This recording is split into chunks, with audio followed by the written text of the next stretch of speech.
destabilized climate, destabilized Earth and natural systems would add instability to other threats we face. And you know, national security is often all about stability. How do we achieve stability in a certain situation? Also, of course, without compromising our democratic values.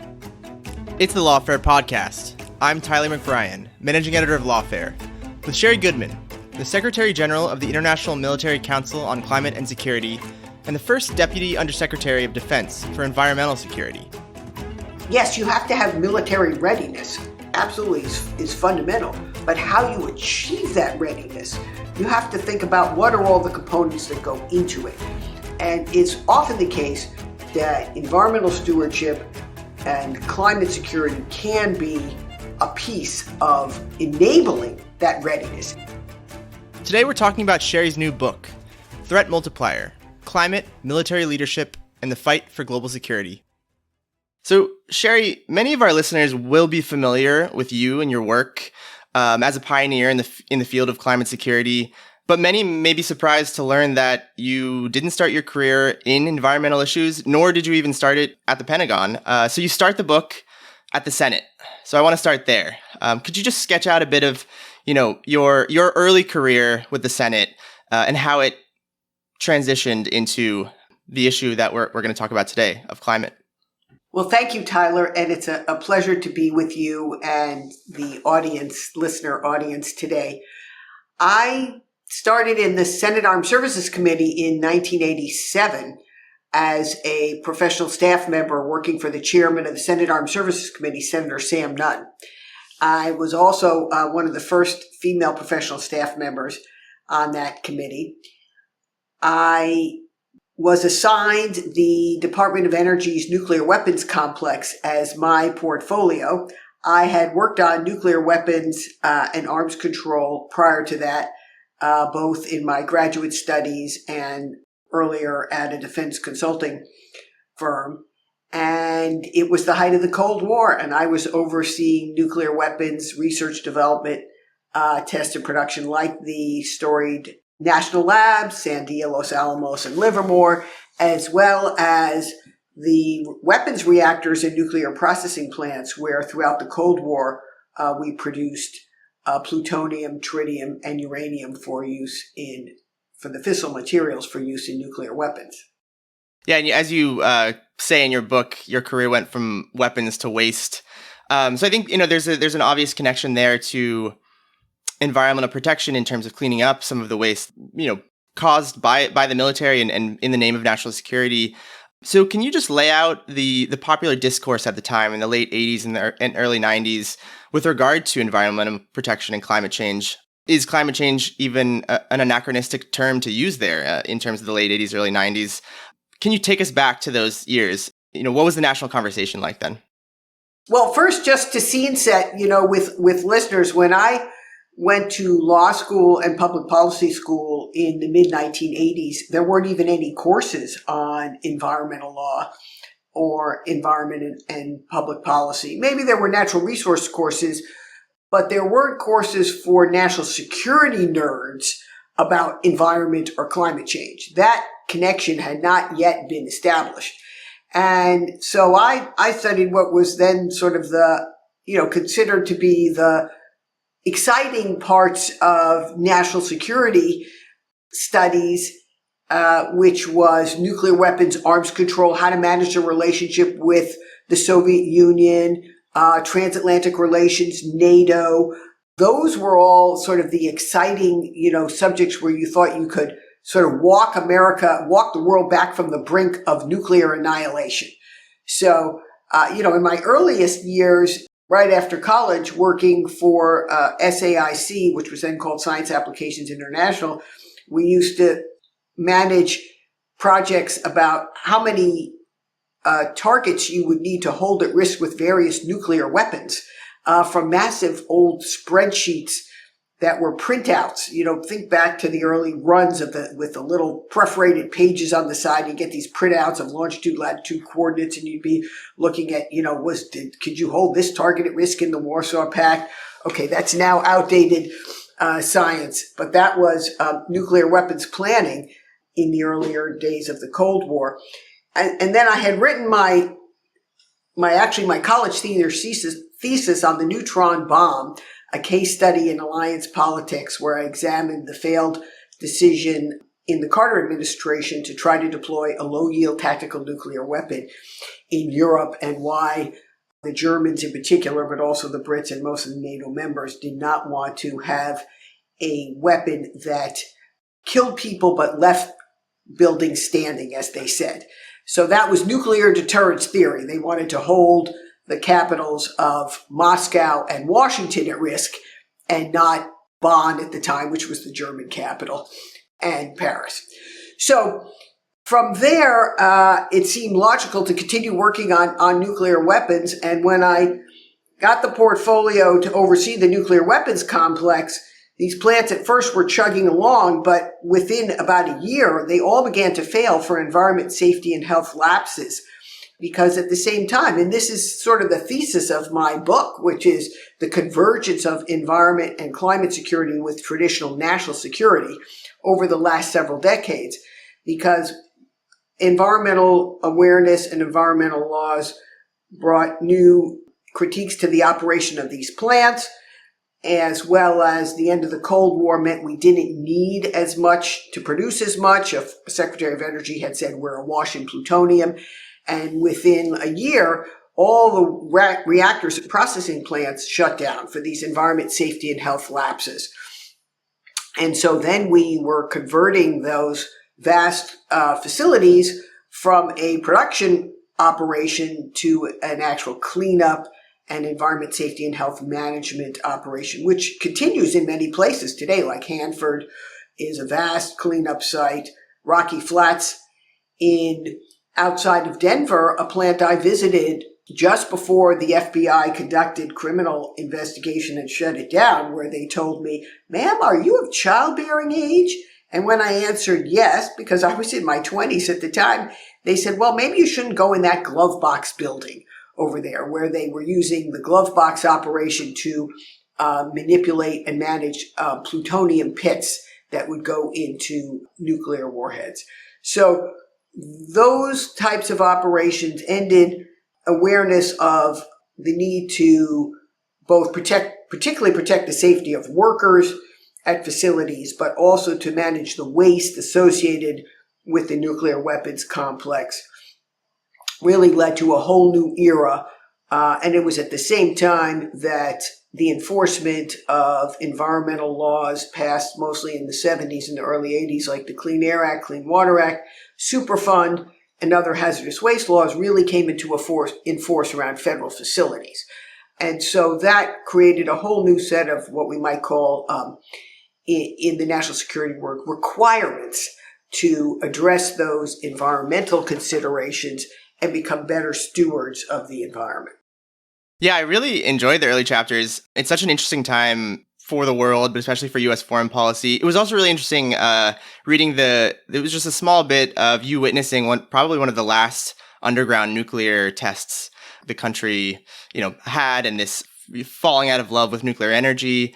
But I want to now kind of transition from your work in the Senate to the Pentagon.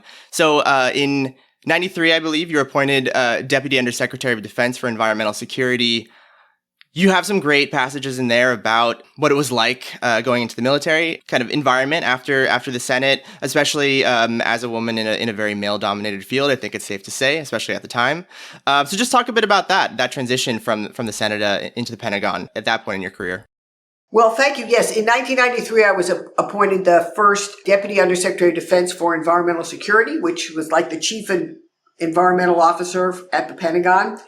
And it was the beginning of the Clinton administration, and there was an intent to elevate attention to environment, safety, and occupational health throughout the Department of Defense and really throughout the administration. Al Gore was the vice president at the time. I mean, he was in many ways sort of the early environmental conscience of the administration. And again, I was in a small group of women at the Pentagon, but it was a very exciting time. It was very exciting because we were very aware of the opportunities the opportunities to sort of reset American national security policy, to address the challenges that we face sort of coming out of the end of the Cold War. I mean, there were a lot of complex challenges, both in transatlantic NATO relations, with the emergence, the changes going on in Russia, and really throughout the world at that time. And so it was also an exciting time to really bring the outside in, sort of create new partnerships across the Department of Defense with communities. Particularly, we were closing a lot of military bases in those days. It was the end of the Cold War. There was excess infrastructure, and Congress had managed to pass a very important set of bipartisan legislation called BRAC, Base Realignment and Closure Commission, which mandated across 4 different time periods from 1988 through 1995, 4 different rounds of base closure that would be selected by an independent commission where the president had the choice either to approve or disapprove the entire slate. You couldn't cherry pick. And the whole purpose of the design of the legislation was to take some of the local politics out, because members of Congress and including the administration would always be reluctant to put any one particular base on a list or to take it off, because nobody wants to lose jobs in their district. So when President Clinton was faced with the 1993 round of base closures early in his administration, with a lot of closures in California, which had been a very important state to his election, this was a very hard decision for him. And I say in my book, we could sort of hear, the echoes reverberating from the White House back to the Pentagon, like, why are you making us do this? But, we didn't have a choice. This was an independent commission. So I was tasked early on in the administration to develop an affirmative plan that would help the president be able better to communicate and convey to communities affected by closures what the administration was going to do for them. And it was very much associated with jobs, sort of recreating good jobs, and also cleaning up at the military bases. And so we created a whole set of programs, which in the Base Closure Commission were called sort of fast track base closure language, fast track cleanup. But your listeners and all the lawyers know that usually there's not much about cleaning up that is fast, because you need a lot of approvals. And so efficacy always, usually trumps efficiency in these worlds. But we needed to meet the needs of local communities. So it was an interesting time to sort of bring all of that together. We worked very closely and in partnership with the Environmental Protection Agency and also state and local EPAs to design programs that would work for communities. So you could address real needs, you could get communities heard. We even created something we call restoration advisory boards. They were community advisory boards designed to bring communities in and hear their concerns about the cleanup projects at various bases around the country. And so we really kind of put our pedal to the metal to where to cooperate. I even transferred some funding to the EPA so that they would have enough staff to move at the pace that the administration wanted on these cleanup programs. And that enabled us to accelerate the return of property to communities for reuse. This is a great opportunity for me to ask a question I wanted to ask later, which is actually about collaboration between the military and civilian, either government agencies or civic organizations. So you mentioned early on in the book this early collaboration you witnessed between the Air Force and the EPA with regard to the ozone issue as a sort of aha moment. And then even earlier than that, I think in the, you talked about the importance of Senate committees. Single decision could then have reverberations across the entire military. You talk about how there's a Wall Street Journal op-ed that drove some conversation.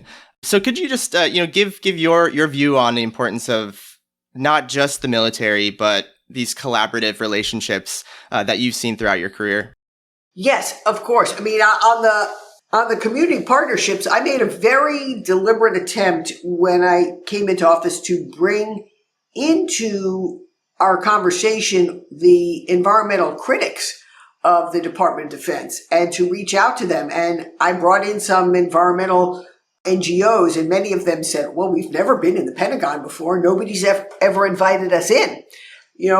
And I found that by reaching out to people, creating some trust, creating a relationship, and also explaining what we were doing, because to many people on the outside, the Department of Defense, the Pentagon seems like a big black box. It's hard to get in. It's hard to figure out how to talk to if you don't know people, how to get on their schedule. And often just by building that trust, that could change what had become an increasingly adversarial set of relationships around environmental issues at the time. I mean, there were many environmental organizations just suing the Department of Defense because they felt they had the law on their side and they couldn't get heard. And this was the best way to get in. But often, by creating those relationships, both with the NGOs and particularly with the affected communities. So you had to deal with, you had to sort of reach out to the I spent a lot of my time visiting military bases and then listening to communities. What are the needs? And then trying to make sure we had a process within the Department of Defense to be responsive to those needs. Because the normal process in the Department of Defense that builds a budget, develops a program, and executes it, develops it based on the requirements as seen through the lens of the people in the Department of Defense. And often that's very good, but for certain programs like environment, you need to also consider the needs of people outside the fence line. Military families today is sort of the same way.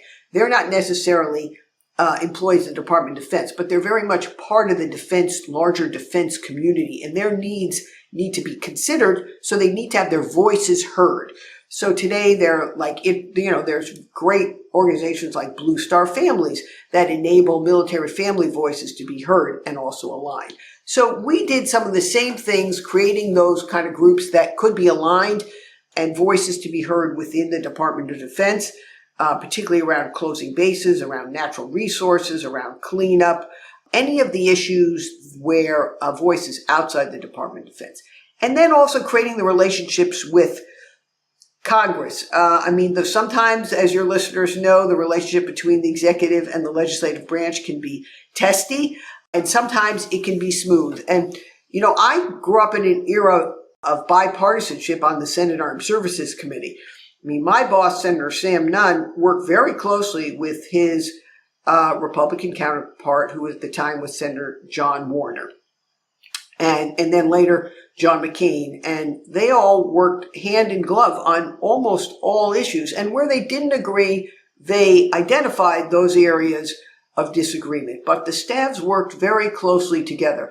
And we tried to bring some of that into the Pentagon in the 1990s. We did a lot of congressional outreach, and because myself and some of the other senior leaders in the department at the time all had this experience, congressional experience, it was a natural act for us. We would never think not to pre-brief, not to give members of Congress an opportunity to weigh in on our issues, because I knew how important even just a small phrase or word in the markup of some defense bill could have on the Pentagon. It was very clear once you got into the Pentagon how much power the Armed Services, the Authorization and Defense Appropriations Committees wielded. And so you needed to understand how to work with them. They were so important to your work. We used to bring the members in on various issues. The Secretary of Defense would meet regularly with the chairman of the Big Eight. We saw the Defense Authorization and Appropriations Committees. And that's a very important part of how work gets done. Reading your book, there were so many trends that you traced so well. And one of them that I think trended, unfortunately, in the negative direction is partisanship and the hyper-politicization of an issue like environmental protection and climate change, which affects everyone. But I want to march through the chronology just a bit to 2006. And if you need to back up to the Kyoto Protocols, we can do that, because in 2006, I see this as sort of an inflection point in the book. It's where the title comes from.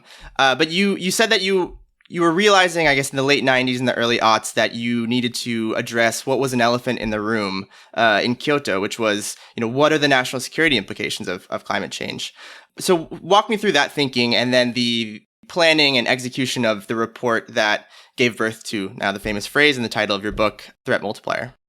Well, thank you, Tyler. Yes, the through line here is that And we should really go all the way back to the Montreal Protocol in many ways in 1987, when an international treaty on managing and reducing ozone-depleting substances was signed. And that was really, in many ways, the early predecessor, kind of an aha moment for the military. And one of my close colleagues and Air Force officer, Tom Morehouse, was very central to that story. He was working at an Air Force lab at the time, and an EPA official said, your chemicals are damaging, the ozone layer.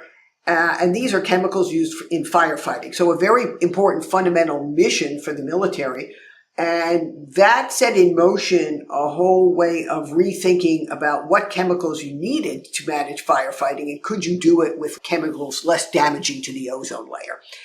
And so Tom Morehouse and Steve Anderson of EPA formed a fast partnership, and they worked very closely together, with Tom even attending the 1987 Montreal Protocol, some of the negotiating meetings.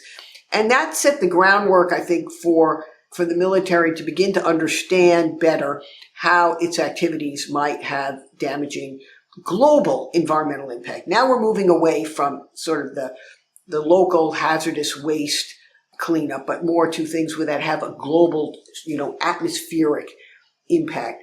In Kyoto, protocol was in the Kyoto negotiations occurred. That was COP3. People are going this year to COP29. Okay. So COP3, 1997 was the first, and I've been in office since 1993, but it was the first time that there was an effort to develop an administration-wide approach to greenhouse gas emission reductions. But it was well before we understood what you just said. I characterized the elephant in the room, the national security implications of climate change. We weren't yet thinking about that. It was presented to us more as, okay, what happens if we have to manage emissions for military operations and installations? And then how does that affect our energy use? So that's really one side of the equation. We didn't yet understand what the national security implications of climate change would be. So when we focused it, on that way, and really before the energy transition, that led to one way of thinking, but it really begged the question, what should our climate change strategy be? So, Kyoto Protocol never went into force because the Byrd-Hagel resolution, which was focused on not having the U.S. do anything unless China did approximately the same thing, and China was a developing country which wasn't subject to any emissions reductions, and that was passed 95-0 in the U.S. Senate, led by Senators then Byrd and Chuck Hagel, who later became Secretary of Defense and then a climate champion when he was Secretary of Defense. So many tables turned over the years on this subject. And I'd say, so it left me with the question when I left office after 8 years at the Department of Defense and then joined the Center for Naval Analysis. Okay, well, really, what are the national security implications of climate change? Because all you national security nerds listening to this podcast know that you always want to understand the geostrategic implications of something that's going to have operational impact. Okay, so that's what we set out to do when we convened the first group of generals and admirals to examine the national security implications of climate change. We wanted to understand first from scientists, what does it mean that the climate is changing?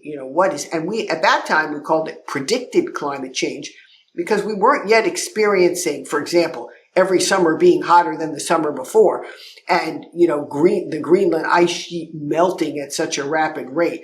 We experience that today, every day. But back in 2006, we weren't there yet, but we could see the trend lines. The trend lines were clear. And so after a year of study with national security and intelligence professionals in the UK and the US, we wanted to explain the national security implications of climate change in a geostrategic sense, how it would affect us around the world, in addition to how we would manage our energy. And so that's where the phrase threat multiplier came from, as a way to convey that a destabilized climate, destabilized Earth and natural systems would add instability to other threats we face. And national security is often all about stability. How do we achieve stability in a certain situation? Also, of course, without compromising our democratic values. But there's that natural tension there. So when you also now have weather and earth systems just destabilize and you can't rely on the past to predict the future, you've entered sort of a whole new world. So we characterize climate change as a threat multiplier for instability in fragile regions of the world, and that would affect even stable regions. And we've seen all of that unfortunately come true today, and even more as the risks of climate change have accelerated. The other really important piece of this that is enduring to today is characterizing climate change basically as a risk management issue. Okay, it's not a question of belief systems. It's not a question of politics. I mean, military leaders, military warfighters plan against all range of threats, and they assess the risk, and then they decide what level of risk they're going to assume in any particular operation, or even with any budget request. How much risk can I assume by only buying X number of submarines instead of Y? And because, you'd always like an infinite amount of everything, and you can't have it. So you have to decide what risk you're going to accept. And so in the Cold War, we talked about the risk of a Soviet nuclear attack as being a low probability, but very high consequence event for which it was worth investing billions of Americans' GDP to defend. And in the climate era, we have climate now a very high probability and in many cases high consequence event. So then the question is what investments, what kind of investments do we make to protect ourselves from it? And as General Sullivan, the former Army Chief of Staff, who was the first chairman of the CNA Military Advisory Board, said, we don't wait for 100% certainty. Because if you wait for 100% certainty, something bad is going to happen on the battlefield. You've got to plan against those risks. Yeah, I'm so glad you brought up the quote by General Sullivan, because it did seem like such an aha moment where this convergence of military thinking and climate security thinking, where, as you said, when he said that, I think he wrote it almost was like tablets falling from the sky. It was so on the nose. Because militaries make decisions in the fog of war all the time. They never have certainty. And if they wait, as General Sullivan said, bad things will happen. So, when you heard that and then you saw the ripple effect of the report and you saw the gradual uptake of the term threat multiplier, what was going through your head? Did you feel that there was some sort of sea change happening within the military and its thinking, with regard to climate change? Were you hopeful at that point? Walk us through, the after effects of the report. Well, yes, it did get a lot of uptake for a report, because many reports just become, book stops, or they sit on the shelf, door stops, or they sit on the shelf. But the timing for the release of this report in April of 2007 was just prior to the first UN Security Council discussion on climate and security, and so its framing was even used by the British foreign minister during that. And then it also occurred right before the markup of the Defense Authorization Bill in the Senate Armed Services Committee that year. And so in a bipartisan amendment led by John Warner and Hillary Clinton at the time, they put the first recommendation of our report, which was to require the President's National Security Strategy and DoD's National Defense Strategy and the then what we called the Quadrennial Defense Review, all to assess the national security implications of climate change in those annual documents. And that's how you begin to mainstream something, a new concept, in the Department of Defense and in the intelligence. And we also called for an intelligence assessment to be conducted, and that occurred. And then so that's how you begin to mainstream something, in the national security community. You have to get it sort of embedded in the doctrine and the documents that are prepared annually. It's not enough to just be carping on the outside. You have to get the institution to begin to embrace it in its own terms. And so that's what happened. The institutions of the Department of Defense then began to examine it on their own, produce their own studies and analysis, their own reports. And you can trace over the years how climate change as a national security threat and threat multiplier have been included and expanded from climate to include water, then energy, now food and health security. So you can see the growing assessments that have been done across these documents and others, and then from the strategic, then down to the operational, ultimately tactical level. Before we move on, I have to ask whether you were surprised with how well the phrase threat multiplier caught on. I mean, I just did a quick, I'm very familiar with the term, and I just quickly Googled it before we sat down, and it's used commonly by the UN. It's used all over the place. So I don't know, were you surprised at this uptake, and just how broadly it's used today? Yes, frankly, I was surprised. And I used to joke like I should have trademarked it so I could get like a quarter for every use. But, it's a privilege and an honor, but I'm glad that it's helped convey a concept and help move people because, communications is so important and people have to be able to understand how to think about something. I think there was some hope at the time that it could end the politicization of the subject of climate change. And unfortunately, that part did not happen.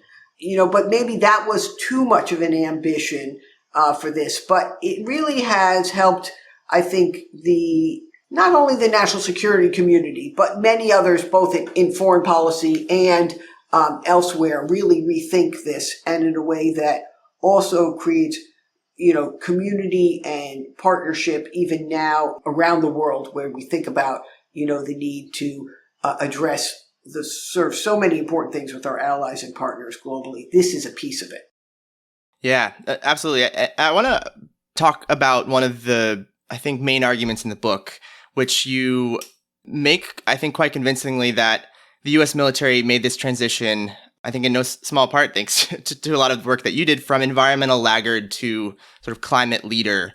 But it's a complicated history. The military is at once, one of the first government agencies to actually recognize the threat of climate change, and yet it's still the largest institutional emitter of carbon gas.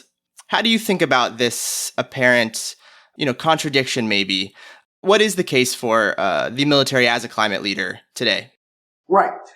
Well, good framing, Tyler. So, first of all, there have been many people who have been involved in this, and the leadership, of people like General Gordon Sullivan and General Anthony Zinni and Admiral Preer when he was commander of PACOM, and then later Admiral Locklear as commander of PACOM, and many others has been so central to this because that's how you move institutions. But there are many unheralded leaders at all levels of command and office, and often many local, many even enlisted officials who really shine in undertaking, what goes beyond maybe their assigned duty because they want to protect the environment, because they see the military as being able to lead by example in a larger sense, and they want to be stewards of the natural resources that we've inherited and be able to pass that along to their children. So our military is all about protecting Americans. And if we're going to protect America and our heritage, we want to protect all facets of our heritage, including, our natural heritage. If you think back, to even of our, famous, songs from sea to shining sea, we care about our natural resources, and we want them to be preserved. Now, the military also has had the opportunity to operate in the U.S. in many places that, because they're not subject to development, many of our military bases have become islands of nature. So when you have many endangered species, from bald eagles to endangered desert tortoise to, red cockaded woodpecker, that are protected on bases across the U.S., and those are areas of that are important to the military and the families who live in around there. So stewardship has been a natural part of that heritage. Often these protections, sometimes, there's 2 steps forward, 1 step back. And so it's not a linear role of progress. But if you look at transitions and you look at kind of social transitions across American history, there's sort of 2 important trend lines here. One, I would speak to the transition of racial integration in the military, which when it happened, then really marked a substantial turn, after the end of the Cold War under Truman. Again, integrating gender integration also came. Women in combat didn't come so quickly. Gays in the military often, a step forward, maybe 2.5 steps back, and then forward again. Okay, but also, so you've had that reflection of progress in the U.S. traced throughout progress. It can be seen in military progress. And at the same time, if you look at energy use, what's really interesting is, energy use in the military, from coal to steam to oil to nuclear and now beyond. So, that also reflects the transition in energy use in the U.S. And at many points in in that journey, people said, "Oh no, you can't do it." But where would we? No one thinks we would have, the most powerful military in the world today if we didn't have nuclear powered, aircraft carriers and nuclear submarines.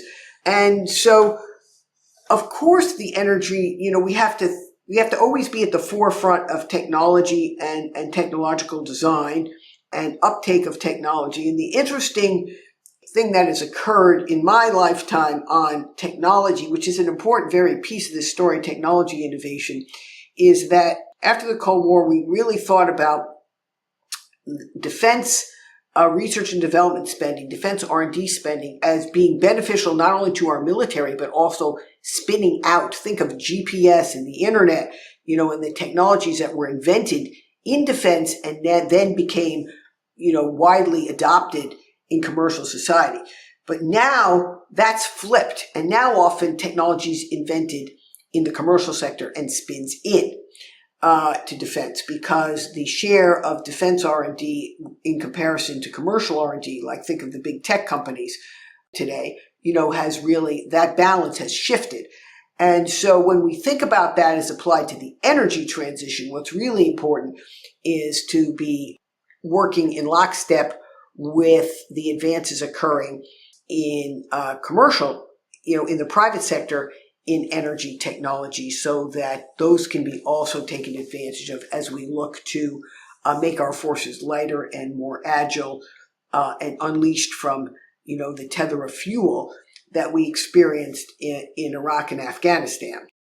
Yeah, and you're already getting at where I wanted to sort of end up, which is these 4 pillars of climate action and reform that you lay out. But before we go there, I just wanted to address a few skeptics, you could say. So there's the first skeptic I would put on the table here is one who you are well familiar with throughout your career. This argument that, great, we should care about environmental protection, but it should be subservient to, hard national security concerns. In other words, in pursuit of climate change action, are we sacrificing military readiness? I think you mentioned that this is a sort of a needle that you had to thread throughout your time at the Pentagon, even for, back from starting in the 90s. So what do you say to a skeptic like that, either who's in the military or in civilian life? Well, I say you have to be able to walk and chew gum. In the military, you can't just choose one or the other. You always have to manage against the set of constraints. Whether the constraint is what weather you're going to have the next day when you're planning your D-Day operation, and you got to have optimal weather, or, it's whether you're going to be able to conduct your training operations and not kill off, the endangered red-cockaded woodpecker because you cut down the trees on the range, and that was where they made their nest. Now, the military learned after, getting an adverse biological opinion at Fort Bragg early in the 1990s that, we don't actually have to cut down those trees. We can make them realistic training obstacles. And then the Marine Corps and the Army said, oh, we're saving a few good species. That became a Marine Corps environmental campaign, playing off their traditional motto. So, we really rethought about what the operational requirement was and what the needs were, and then how to do both. So, what's often seen of as an either or can sometimes be a both and. And that's the important piece of this, to understand that it's not, yes, you have to have military readiness. Absolutely is fundamental. But how you achieve that readiness, you have to think about what are all the components that go into it. And it's often the case that environmental stewardship and climate security can be a piece of enabling that readiness. In fact, today we often say climate readiness, mission readiness is climate readiness, because you have to be able to operate in the changing climate. You can't just say, well, it doesn't exist, but it does exist because the ocean, the temperatures are hotter everywhere.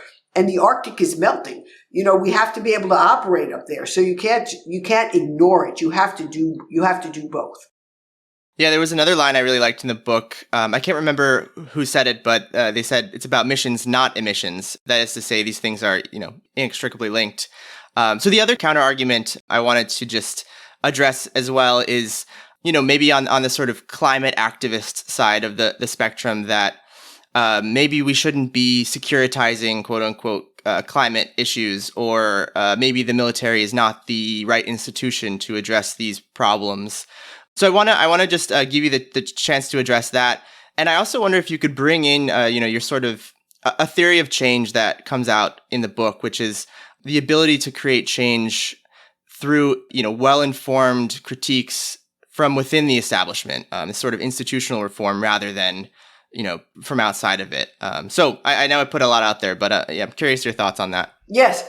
Thank you very much. Yeah. There is this whole sort of academic school of thought on securitization, and that when applied to climate says essentially, that we're turning this into a sort of overly militarized approach to climate by focusing on its security implications, and that the military, isn't the solution. Well, I agree with that latter point. The military is not the solution to global climate emissions reductions. It's not. It's very small amount of global climate emissions reductions. So, but I reframe that consideration. First of all, I often talk about climatizing security instead of securitizing climate. And when you think about what you need to have an effective foreign policy, today you need diplomacy, development, and defense. You need all three of those. Okay, that's long been widely recognized, the 3Ds. Sometimes today people even add a fourth D. You need disaster risk management. So, but even if we just focus on those 3Ds in climate, the climate challenge affects everybody, but the solution set should be led by diplomacy and development around the world. The military has to lead by example in getting its own house in order, to the extent that it is a substantial energy user. It's not a substantial part of global emissions, but what it does can lead by example in certain segments. So I talk about climatizing security because there are many ways that the military can lead by example, both in the way it uses energy and transitions in energy, and second, in working with allies and partners around the world. That's incredibly important, and that sort of sets, that's a core component of our foreign policy. And we've seen this sort of in the war in Ukraine. The fact that we've had unity within NATO is a core component of that strategy, and also in the Indo-Pacific. In the contest with China, the fact that we have developed a very strong unified alliance approach with AUKUS and with a broad base of Asia-Pacific, Indo-Pacific cooperation across many domains, from trade to health to foreign policy and to climate and security, particularly for small island Pacific nations that are at existential risk and where Chinese influence could be very attractive. So I think it's sort of all has to come together there, and that's all part of in my view, leading by example and sort of climatizing security in a positive way. And to your point about how to make change from within, yes, in a broad sort of historic sense, I came of age, in the 70s. So just after, the 60s, an era which was characterized by people marching and protesting to make change from the outside. But I have always tried to be a change maker more often from inside, because I think you can make a difference. And I've seen that. I mean, I feel like that's my life story. Threat Multiplier has been about sort of institutionalizing environment and climate awareness and action within our national security institutions in a way that's enduring. But I'm not alone. There are many people like me who have been doing that and will continue to do it, because that is how that's part of public service. And also, so I want to lift up and express the importance of those who continue to serve in public office, because it's a hard thing to do. It's not always the easiest thing, and you can get criticized for no reason. And, it's not the most highly compensated career, but it really can make a difference in so many people's lives. And so there's many great public servants, from those in uniform to civilians throughout the national security community and beyond, who've dedicated their lives to, making the world, making our nation better. And I think, to me, as someone, my parents are Holocaust refugees. They came from Germany early in their lives, and in the late 1930s, they were among the fortunate few to escape Hitler and Nazism. And I grew up believing that we always had to give back and make the world better. And so this has been my way of trying to do that. Yeah, that really comes through in the book. I think if, someone just glances at the cover, they may think it's an institutional story or it's a personal history and that's it. But you really highlight so many people along the way, these public servants in and out of the military. And I was really struck by how many just individuals you profile in the book. This is sort of an unexpected joy of the book. But I want to end sort of where you end. You were beginning to talk a bit about climatizing security or climate proofing security, and you lay out 4 pillars at the end there. So I just wanted to give you the opportunity to see, your vision for the future of the military's, efforts to combat or curb climate change. What do you see as these important aspects of that strategy? Well, thank you, Tyler. And, let me note, among those, unheralded, who have sort of made such a difference in this field, is the Center for Climate Insecurity, which I'm privileged to be a part of, and from its early leadership with Frank Femi and Caitlin Worrell, and now with Erin Sikorsky as the director, previously John Conger, who also served in the Department of Defense in a position similar to the one I held. And there have been many others, and this is important work that they continue and do every day. So I'd say the 4 pillars for climate action in national security are, first, what I call sort of improving our predictive capability and getting precision climate prediction, so that we can close the gap between short-term weather and what we have sort of near to medium-term climate right now. And sort of that is going to be so fundamental. It's fundamental across every sector of the economy, from health to agriculture and from transportation to infrastructure. But it's particularly important for all sorts of defense applications. And that is coming rapidly with advanced technologies from AI to quantum computing, but sort of advanced climate prediction services are going to be so important. Second, we have to be resilient as a society, because so much of climate change is already baked in: the higher temperatures, the retreating sea ice, the almost perennial wildfires we face now, and the flooding and the extreme weather events. And so we have to become resilient as a society. We have to become resilient, particularly at our military infrastructure. And that's an important way that the Department of Defense leads by example, because many bases are becoming those resilient bases of the future today, when Tyndall Air Force Base in Florida was hard hit by Hurricane Michael about 5 years ago now. And had the hangars torn off for the F-35 ripped off in that very powerful hurricane. It's now rebuilding as a climate resilient base of the future. So those are examples that then can serve as models both across the military and parts of it, also other parts of how they develop, but with natural infrastructure, using digital twins. All these advances can also be used in the civilian sector. And then third, when we think about sort of mitigation, sort of how do you reduce your emissions, that's really all about the energy transition. And again, the military learned the hard way in Iraq and Afghanistan that long fuel supply lines put soldiers at risk when they were trucking fuel to the front, that they could be hit and were hit by improvised explosive devices. So we need to protect our force first and foremost, and we have to operate today in what the Department of Defense calls contested logistics environment, particularly we think about planning for aggression, potential aggression with China in the Pacific. We want to reduce the vulnerability of those supply lines. And so there are many alternatives being developed now that make the force lighter and more agile, require less refueling, more efficiency, new fuel types. So all of that advanced energy, from renewables to advanced nuclear to hydrogen to just more efficiency in weapon systems design, like the blended body wing aircraft design that could potentially save up to 30% fuel just on existing fuel use.